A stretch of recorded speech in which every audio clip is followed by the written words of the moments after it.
അവയവദാനത്തിലൂടെ പുതുചരിത്രമെഴുതിയ ആലിൻഷറിന് സംസ്ഥാന ബഹുമതികളോടെ നാട് യാത്രാമൊഴി നൽകി. നെടുങ്ങാടപ്പള്ളി സെന്റ് തോമസ് CSI പള്ളിയിൽ വെച്ചായിരുന്നു സംസ്കാര ശുശ്രൂഷകൾ. 5 പേർക്ക് പുതുജീവൻ പകർന്നാണ് 10 മാസം മാത്രം പ്രായമായ ആലിൻഷറിൻ എബ്രഹാം വിട പറഞ്ഞത്. സംസ്ഥാനത്തെ ഏറ്റവും പ്രായം കുറഞ്ഞ അവയവദാതാവായ 10 മാസം പ്രായമുള്ള ആലിൻഷറിൻ എബ്രഹാമിന്റെ മൃതദേഹം സംസ്കരിച്ചു. Pathanamthitta Mallappally Nedungadappally saint Thomas CSI പള്ളിയിലാണ് ശുശ്രൂഷകൾ നടന്നത്. ആലിൻഷറിന് ആദരാഞ്ജലികൾ അർപ്പിക്കാനായി കേരളത്തിന്റെ വിവിധ കോണുകളിൽ നിന്നും ജനങ്ങൾ ഒഴുകിയെത്തിയിരുന്നു.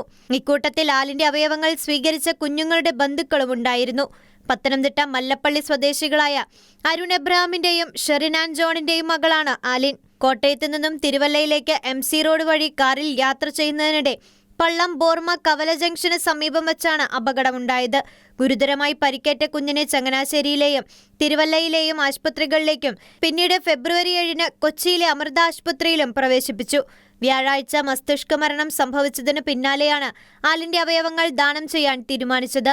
കരൾ, 2 വൃക്ക, ഹൃദയവാൽവ്, 2 നേത്രപടലങ്ങൾ എന്നിവ ദാനം ചെയ്യാൻ മാതാപിതാക്കൾ തയ്യാറായതോടെ സംസ്ഥാനത്തെ ഏറ്റവും പ്രായം കുറഞ്ഞ അവയവദാതാവായി ആലിൻഷറിൻ മാറി.